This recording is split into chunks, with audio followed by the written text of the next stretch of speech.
For most of you know me, but my name is Sergio. I'm a senior in aerospace engineering, and I'm from Madrid, Spain. So my presentation today is about my path to becoming a leader, and kind of a reflection on this idea that we've been talking about, that is empowering others. I would say so far in my own personal path, there have been three main stages on becoming a leader: who I was up until 12th grade, my transition or my tipping point, and who I am now. So first, who I was, not exactly the most social kid. I was kind of awkward, really not good at presenting in public. And I feel like my experience up until that age of graduating high school could be summed up on a presentation that I had to give for a class that did not even count towards my GPA. So I prepared this 8-minute presentation, started, and after 1 minute-ish, I was trembling, I was sweating, but I could barely speak out loud, and I had folded my notes into a piece of paper so small that I could not really unfold it anymore. And so I ran out of class and obviously did not complete the presentation.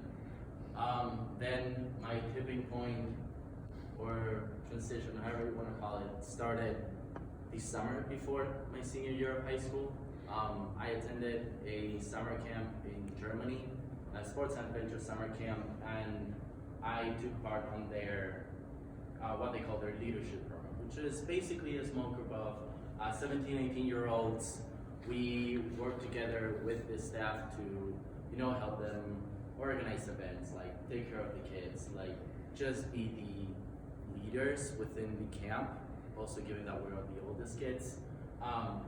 And as well, we worked a lot on building a team amongst ourselves. We were roughly 10 to 15, so it was a very small group. And I feel like one of these experiences that marked me the most from that was when, given a half an hour notice, we had to pack. They put us in a van, blindfold us in the middle of the night, leave us in a forest with a map and a compass, and 2 counselors that were not really allowed to say anything, and just told us, get here in 3 days, no food, no napping. One of the best experiences I've ever had, and probably where I've learned the most about working with others in stressful situations. After that, I went again my second, once I graduated high school, this time since I was 18, as a counselor in training, and I must say my performance was rather poor. I did not do well, I overslept, I missed events, I did not want to get involved in taking care of the kids. I didn't have my own group of kids I was taking care of, but I was shadowing a staff member.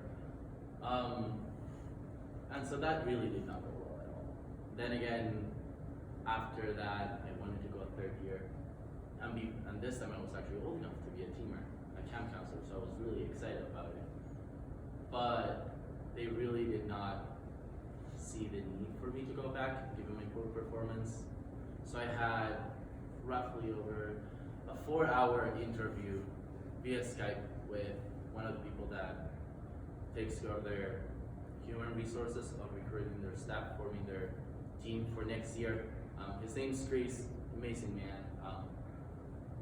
And so during that 4-hour discussion, we really unpacked on what had gone wrong the previous year and why I wanted to go back if I didn't want to get involved at all. And so throughout my conversation, I kind of realized that perhaps what I had done was to run and hide when that responsibility came towards me. I didn't want to deal with it, so I just ran away from it. At the very end of that conversation, he saw that I really wanted to go back and I wanted to try again. And so he let me go back. I went for a 3rd year as a counselor in training, and I've kept going since. I will more than likely be going next summer, my 7th year now, this time as a camp director. So I've changed quite a bit. My progress has not been perfect, but it's definitely gotten better. And then the very last stage, who I am now. After I graduated high school, I began my studies in Madrid. Some of you may have studied abroad, some of you may have met me there. I got involved with their campus ambassador program, just a group of students, most of them permanent, that organized orientation, showed everyone what Spanish culture, life on campus, everything there was like, and helped international students and people that came to study abroad on their transition to life in this new country, on this new culture. Once I transferred to the main campus, I got involved with the International Ambassador Program, very similar program, but aimed at international students on their transition to life in the States, and especially with the Space Systems Research Laboratory in Parks.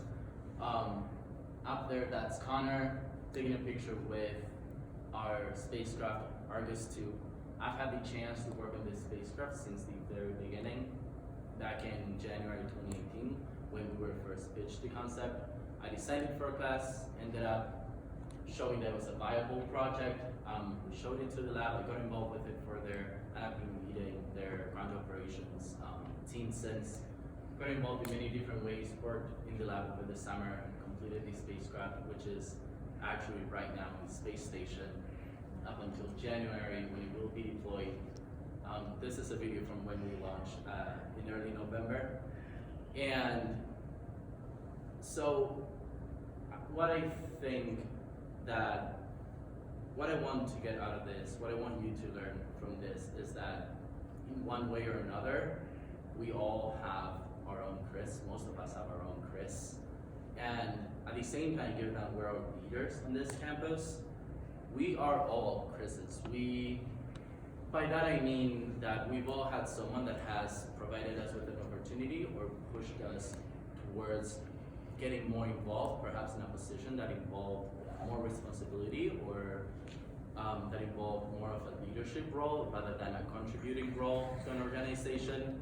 And at the same time, now that we're leaders on this campus, it's up to us to scope out for those future leaders at SLU and to help them get the experience and take advantage of the opportunities to become a better leader.